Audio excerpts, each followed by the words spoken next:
The truth will set you free, but not before it makes you miserable. These were the words of a German philosopher, Arthur Schopenhauer. The second axiom by Galileo Galilei is that a great mind is often persecuted, but his ideas ultimately prevail. The two great saints succinctly describe Dele Farotimi. Some Nigerians call him a lawyer, but a few individuals who are bold enough to speak truth to power might reject that title because the legal profession is increasingly becoming a circle of demons. In other words, most lawyers in Nigeria are seen not as lawyers, mere lawyers alone, no, but a bunch of looters and lawbreakers who take delight in perverting justice. No wonder Professor Chedi Odenkalo, one of the few voices of the voiceless, in a recent interview said he was not quite sure he could claim to be a lawyer, despite being one. I like to preface everything I say about law in Nigeria with two health warnings. First is, I'm not quite sure I can claim to be a lawyer anymore.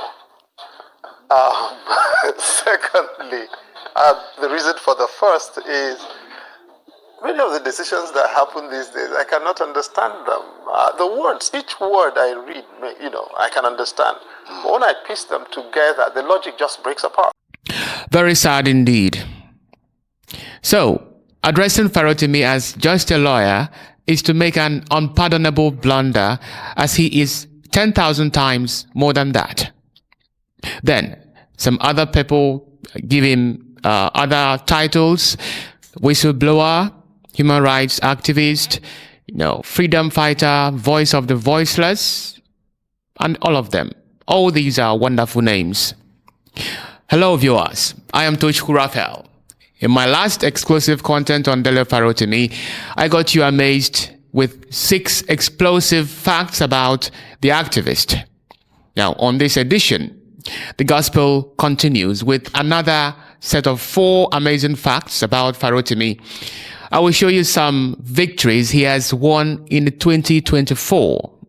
Some of these facts are just so mind-boggling, mind-blowing that you cannot just wait to have it or to know them.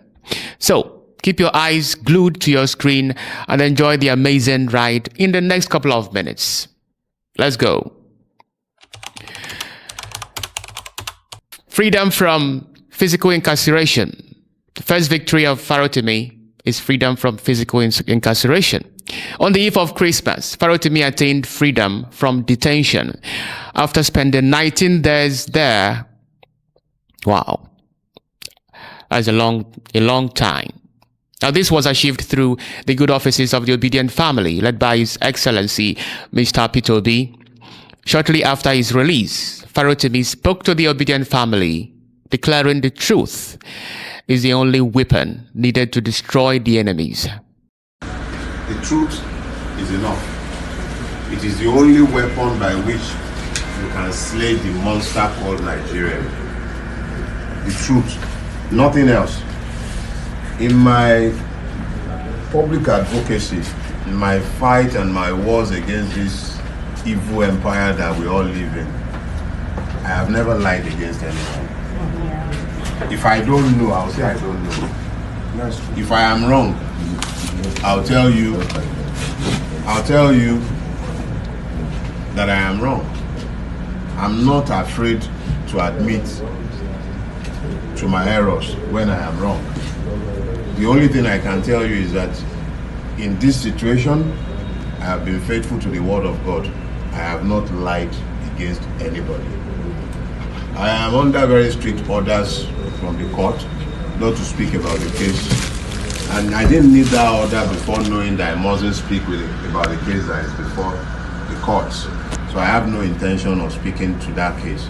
The only thing I will say, as I have already said, is that I have not lied against anybody. And you're proving your rights. The truth will vindicate me. Thank you very much. I will communicate. Thank you. I love you all too. I will communicate through Tanko, But before the end of the year, we'll pick out a date. We'll all meet in the better circumstances, have some drinks, have some meals. We'll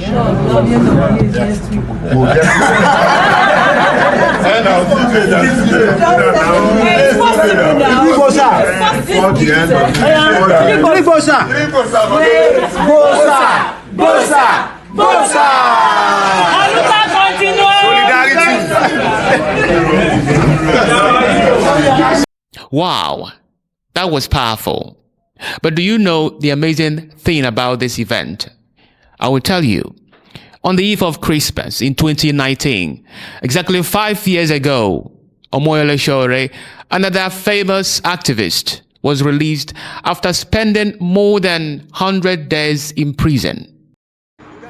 Okay, this is Shoreska coming. This is Shoreska coming. Oh, sorry.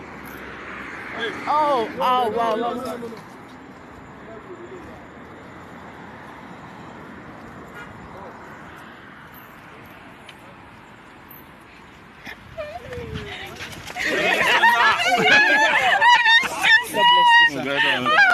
Congrats, sir.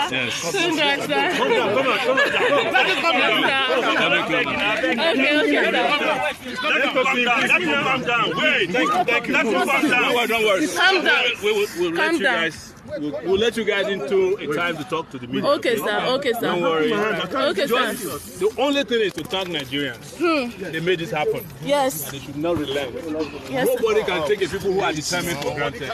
Yes. Merry Christmas to Nigeria. Same to you, sir. Bye-bye. Yes. All right.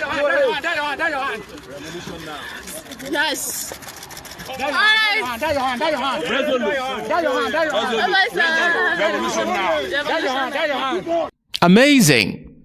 History, they say, tend to repeat itself, and birds of a feather flock together.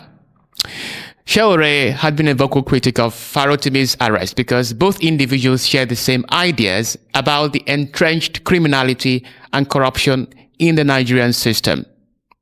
But listen, aside physical freedom, Farotimi has achieved a much more powerful form of freedom, which is the freedom from mental incarceration. That will be on the second slide.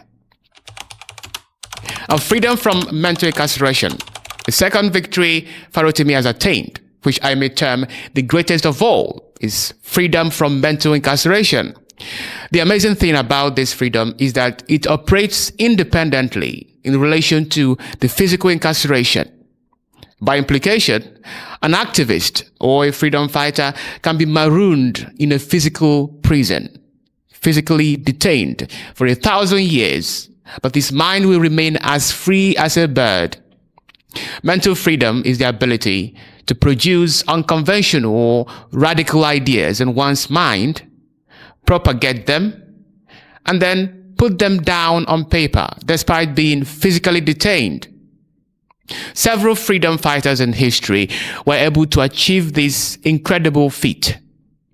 During his 22-month imprisonment in the 1960s, the Nobel laureate Wole Soyinka had already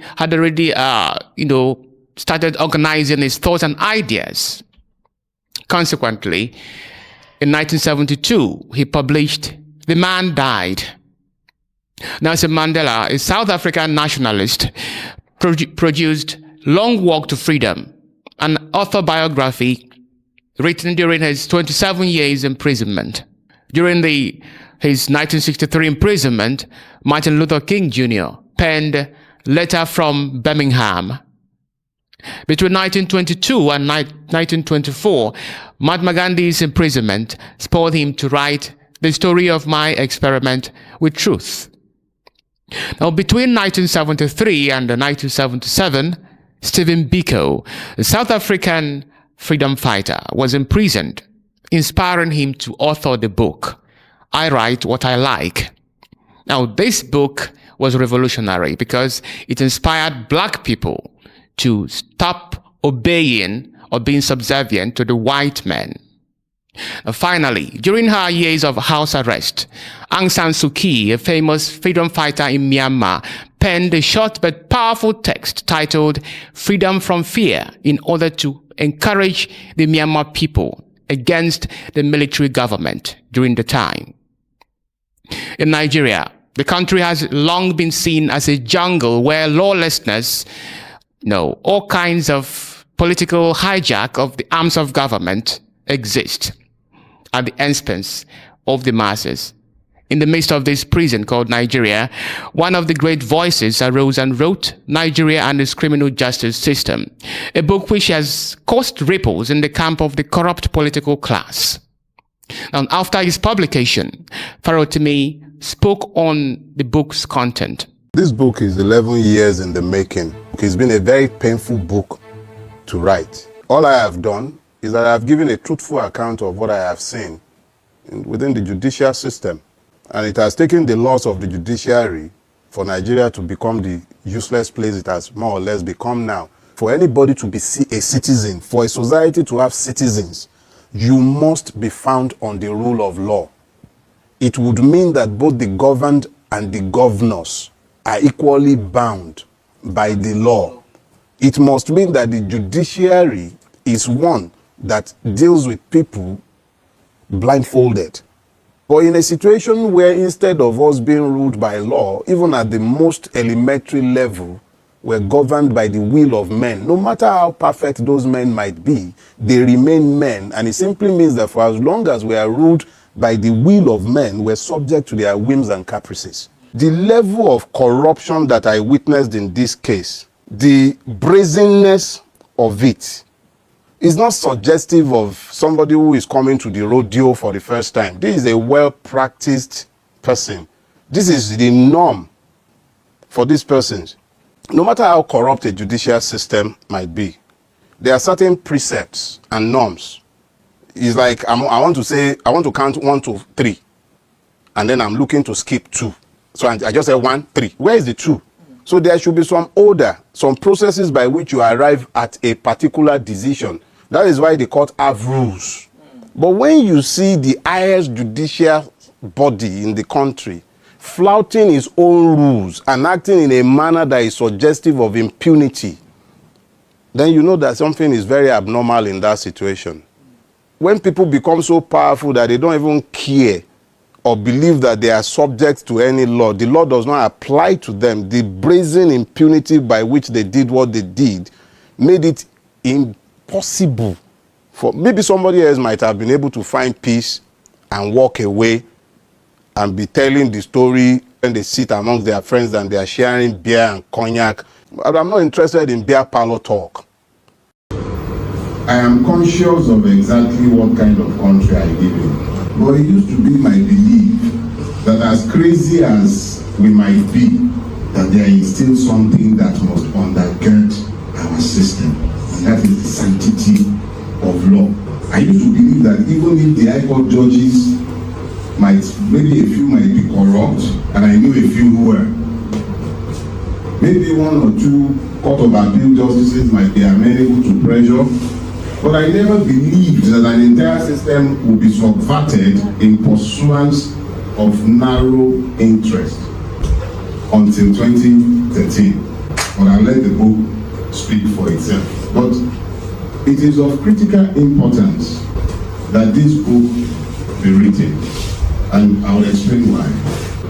I worry about the society that we have built, that we are building, and that we are likely to bequeath to the next generation.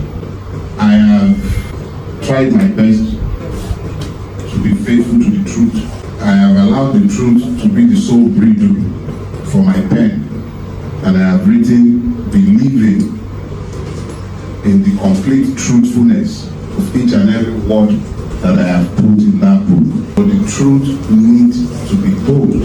So what I have done for my children. I have done for my conscience. I have done my own bit. Let them do their own bit. Hopefully they find the grace to adhere to the rule of law. Thank you very much. Meanwhile, Farotimi clearly believes that the character of revolutionary books is not in the hands of the revolutionary, but in the corrupt system. This simply means that revolutions are not necessarily made by revolutionaries, but are made possible by the political class through its unbridled taste for power and corruption. The character of the revolution is not in the hand of the revolutionary. It is in the hand of the system. I do not preach violence. I do not want violence. Now, freedom from fear. That's the third. Where there is fear, there is no freedom. And where there is fear, there is no peace. For real peace is the absence of fear. Aung San Suu Kyi, the woman I mentioned earlier, the freedom fighter of Myanmar, she said that the only real prison is fear, and the only real freedom is freedom from fear. Now, Farotimi has achieved this freedom in three important ways: education, inspiration, and then the high-profile witnesses. By education, Farotimi did not just acquire formal education, and it ends there. No. But his formal education empowered him, get him, strengthened and spirited enough to continually examine and question certain abhorrent cultures in our society. By inspiration, Farotimi has a direct connection with divinity, which makes him to have knowledge of hidden evil in Nigeria. When he was set free from physical detention, that is from prison, Farotimi confirmed this divine communion by stating that some years back, before he started his activism, God revealed to him the obstacle course he was to suffer. It's not ever an easy journey when you are fighting evil. Yes. At all. But some years back, before I started this work, God told me very clearly, and I heard it very clearly. It says, once have I spoken, once has he spoken, twice have I heard. Farotimi was maliciously banned from granting interviews on Alpha Babalola, but this has not prevented him from preaching the gospel of freedom for the masses against the fiendish barbarians in power. After his freedom on bail, he continues to post revolutionary maxims and axioms on his X page. Now, what does this entail? It simply tells you that this action means that Farotimi has totally conquered that fear. And finally, by high-profile witnesses, Farotimi has achieved freedom from fear. How? High-profile witnesses here simply means refers to accounts publicly given by prominent individuals, organizations, as regards the corruption and the perversion of justice in Nigeria. So, to give you examples, in August 2017, the Guardian newspaper published a topmost headline which revealed United Nations report mapping the Nigerian police and its judges as the highest bribe takers. Very sad indeed. Similarly, in August 1999, The News, a popular magazine, published an article titled "Crooks on the Bench," an expose on the rot in the judiciary.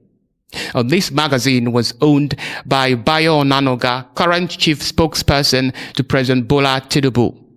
Now, these are some of the high-profile testaments confirming Farotimi's book, and therefore making him empowered and emboldened to speak truth to power. So, Farotimi has achieved freedom from fear, indisputably. And now, the final one. The last, but not the least, is freedom through the LPDC. Now, what is LPDC? LPDC is an acronym which means Legal Practitioners Disciplinary Committee. It is one arm within the whole legal profession, just like the Nigerian Bar Association. The LPDC is responsible for investigating and addressing cases of misconduct amongst legal professionals. Recently, Chief Babalola requested the LPDC to revoke the legal license of Farotimi. Laughable. But the committee rejected this request. Now, some of you viewers may not know the significance of this rejection. The committee's response confirmed Farotimi not just as a lawyer, but as an embodiment of human rights activism. The report reads, The publication is an intellectual property and not a conduct or action committed while practicing as a legal practitioner. All aggrieved parties who find the publication defamatory should ventilate their grievances through the regular courts. End of quote. Wow. That's so nice. Powerful. LPDC is implicitly saying that Farotimi has transcended the status of a lawyer and is now a fully fledged freedom fighter. This means that whatever he must have written in that book is in consonant with the cause of activism, which simply means fighting against corruption, injustice, and bad governance. This is what Dele Farotimi stands for, and he has achieved this through the testament of the LPDC. You're watching the Diaspora Digital Media. If you like my videos, do not hesitate to hit the like button, make your comments, share my videos, and then subscribe to our YouTube channel for more mesmeric contents on Dele Farotimi. I am Tochku Raphael. See you next time.